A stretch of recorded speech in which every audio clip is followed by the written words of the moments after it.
Hey guys, welcome back to my channel. So guys, we have someone here. It's none other person than my first child, my first daughter, by name Delight. Guys, she just clocked 13 on Saturday, 16th of November. So she just became a teenager. She's 13. So we are just going to have a kind of Q&A section. She has a lot of questions to ask me. But before that, just allow her say hello to you guys. So Delight, say hello. Hi everyone, good evening. My name is Delight. Yeah, you're welcome. So, guys, we're going to have a Q&A section. She's just going to ask me a kind of random questions that has to do with teenagers. So, guys, just sit tight and enjoy this section. So, let's go. Okay, how did you feel the day you became a teenager? Wow. I felt so excited because it's just like a new phase. So I was so happy to become a teenager. From childhood, you move to teenager before adulthood. So it was really something quite interesting and exciting for me. So I was so excited when I become a teenager because I know it's a new phase. So I really, really, really felt so happy. Okay, as a teenager, can I choose a course of study or must I seek your opinion and daddy's opinion? Okay, whether you can seek for my opinion or your dad's opinion before choosing a course of study. Okay, I don't think you must seek for our opinion before choosing a course. You must have an interest in a particular course, then you can discuss with us, and then we'll give you our own contribution whether to go ahead with the course or not. But you are the one to choose the course you want because you are the one that is going to study. I don't believe in, you know, some things most parents do, pushing their child into, going for a particular course that they want. I believe in allowing my child to choose the course they want because I believe that's the course they will do well in. So you have the right to choose the course, then discuss with us. Then we'll give our contribution, whether we are okay with the course or not. But you have the right to choose a course for yourself. Okay, then how do I deal with peer pressure? Okay, to deal with peer pressure, first of all, you must need to realize what is right and what is wrong. When you are able to know what is wrong and what is right, you will now decide on which one to go for. Because I know that there are a lot of friends out there have really, who have really gone so astray that they are not trading on the right path. So if you are if you mingle yourself with those kind of people, there is no way they can put you on the right track. So first of all, you realize what is wrong and what is right. Then you choose the one you want, which is the right one I expect you to choose. So anyone that you know that is going contrary to what you believe, you know that this person is doing something wrong, this person is not on the right track, you avoid such a person. All you need is determination. Determine within yourself and say, you are not going to do something contrary to what I believe in because this thing is right. That is the only thing I'm going to do. I'm not going to do something wrong, no matter the pressure from anybody. And anybody that you know that is doing something contrary to what you believe in, all you just need to do is to cut off from that person. So you can actually deal with peer pressure when you have determined within yourself that you are not going to do something contrary to what you believe. You know that this thing is right, and that's the only thing you are going to do. You are not going to allow anybody to push you into doing something that you don't want to do. And another thing I believe in is that you should be contented with what you have, with what you believe, and don't allow anybody to push you into doing something contrary. So you must be contented with what is available for you, with what you have, so that you won't allow anybody to push you into doing something wrong. So number one, you must realize what is right. You must realize what is wrong and avoid them. You must avoid friends that can push you into doing something wrong. And thirdly, you must be contented with whatever you have, whatever your parents can provide for you. If it is not your parents that is providing those things to you, you don't even need to put eyes on anything that does not, concern you or anything that they did not provide for you. So you must be contented. You must choose your friends. You must cut off from those ones that will make you or that may make you do something wrong. Just cut them off and then you're okay. So dealing with peer pressure all depends on you, on what you want. You can actually control it. Avoid the people that you're supposed to avoid. Go for the right things you're supposed to go for. Be contented with what you have and what your parents can provide for you, and we are good to go. Okay. Did you ever experience betrayal as a teenager? Betrayal? No, I never experienced betrayal. I know I didn't really have so much friends. I'm not the type that keep too many friends. So I didn't experience anything like betrayal. I only had one friend, one serious friend who was my chief bridesmaid when I wedded, and up to today we are still good friends. She's always had my back and I had her back as well. So we are very close and none of us betrayed each other. So I never experienced it. Okay. How did you feel the first day you saw your menstruation as a teenager? And did you notice it at home or outside home? I felt so wide. As in, I was so uncomfortable with everything. My first time of experiencing that, but there's nothing I could do. So I was so uncomfortable. That's the truth. I was so uncomfortable learning how to, you know, wear pads and the rest. So it was just so difficult for me. But with time, I was able to get used to it. So I wasn't comfortable that day. I was just every time I'm checking on myself, every time I wasn't just comfortable. That's just it. So, but it was okay. It was okay. It was a good experience. And here we are. Okay. If I'm in position to choose a course to study in the university, how do I know the best course to go for? Okay, the best course to go for, I think you will have to know, or you will decide on the best course to go for, because any course you are going for must be a course that you are good at or you have interest in. Just like me, I studied economics because I had so much interest. I was so, good at economics while I was in secondary school. I did so much. In fact, that was my best amongst my results. It was my best subject in WAEC. So I picked interest in economics. I loved this so much. But what I will advise you is this, that before you go for any course, not just what you have learned in secondary school, ask questions from people that have gone ahead of you, people that are already studying the course or that have already studied that course. Ask questions, because the experience I had during my own is that I didn't ask people that have studied economics or are already studying economics. I just developed that love for economics and went for it.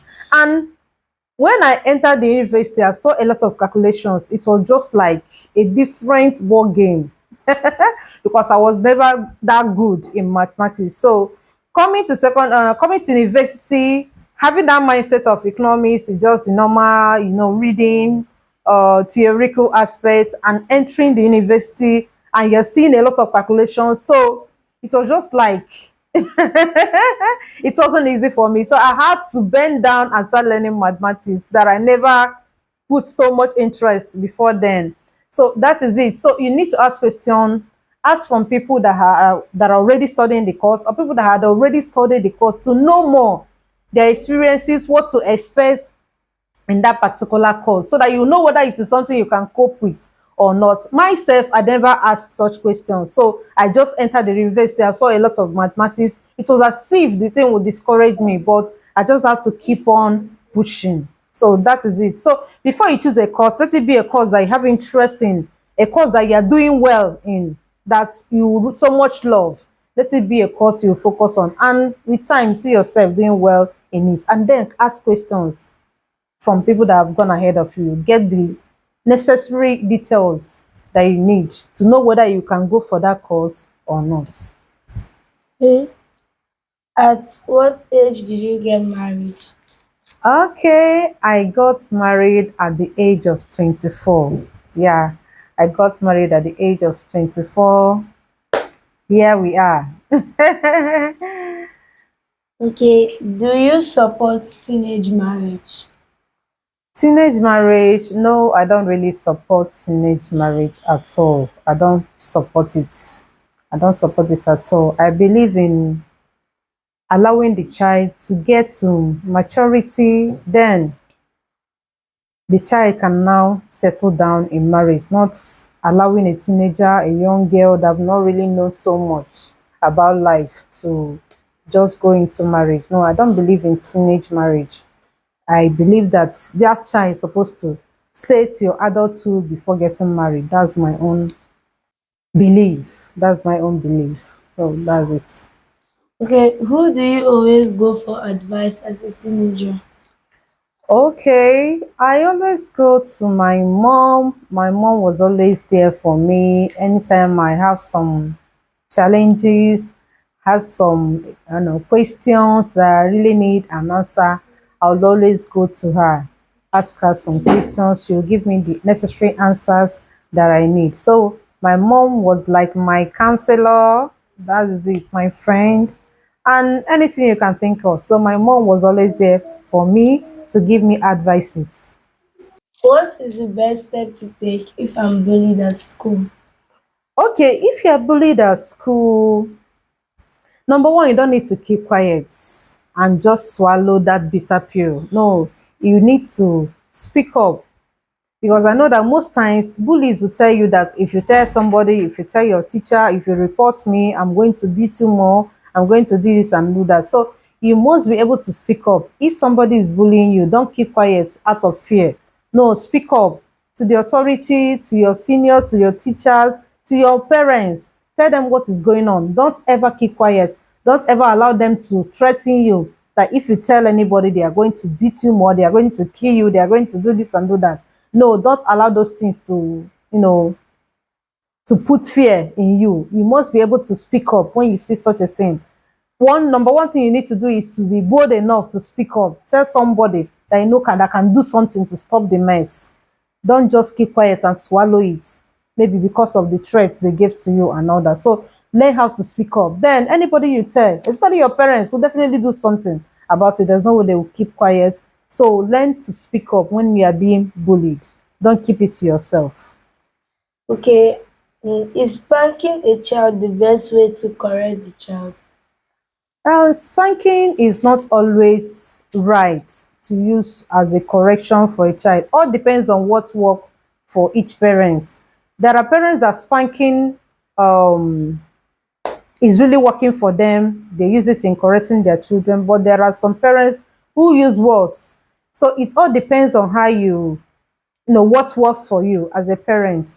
So I don't believe so much in spanking. Sometimes you may just sit a child down, talk with the child, you know, tell the child, give the child instances about life, why he shouldn't do that thing.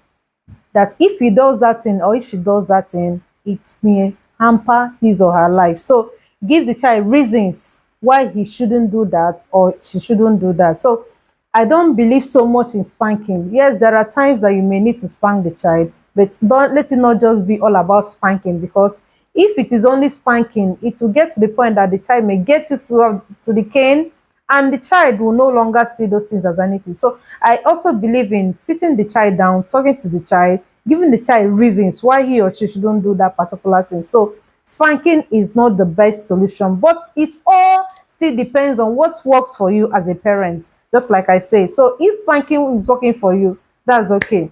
But the place where I'm coming from, my mom wasn't even a spanking type. Rather, she'll wake you by 2 a.m., 3 a.m. You see her tapping you, she'll sit you down. Maybe you must have done this thing for like maybe since morning, and she did as if she did not see you. Once you're sleeping, maybe around that 2 a.m., 3 a.m., she'll come and tap you and tell you to sit down. She begin to tell you that that thing you did is a very wrong thing to do. If you continue trading on that path, you won't like the outcome. So she will begin to talk to you that sometimes, even while talking to you, you see yourself crying. She never spanked you, but she has given you reasons why you should know that what you are doing or the path you are trading is a wrong path. So I don't really believe so much in spanking. It all depends on what works for you. Sometimes you just need to talk.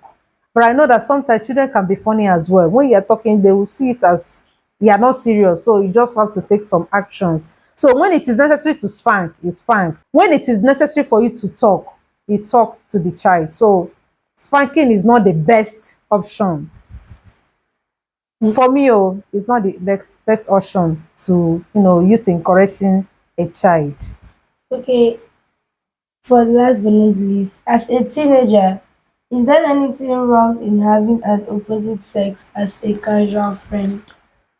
Okay, having an opposite sex as a casual friend, it is okay, but there must be a limit. You must set a limit that you guys shouldn't cross. Let it just be a casual friend and nothing more. Let there be a limit that you both will not cross. That you just say, as far as this is concerned, we can't cross this limit.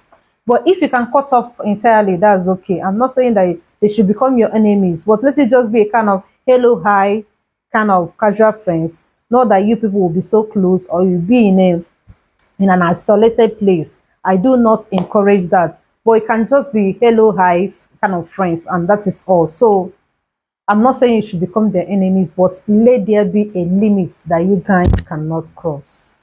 So that is it. Is it finished?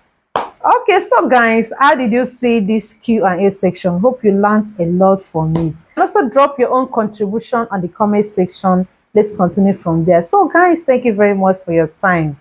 I really appreciate that. So Delight, what do you have for them? Just tell them bye for now. Bye. So guys, see you soon. I really appreciate. Bye for now.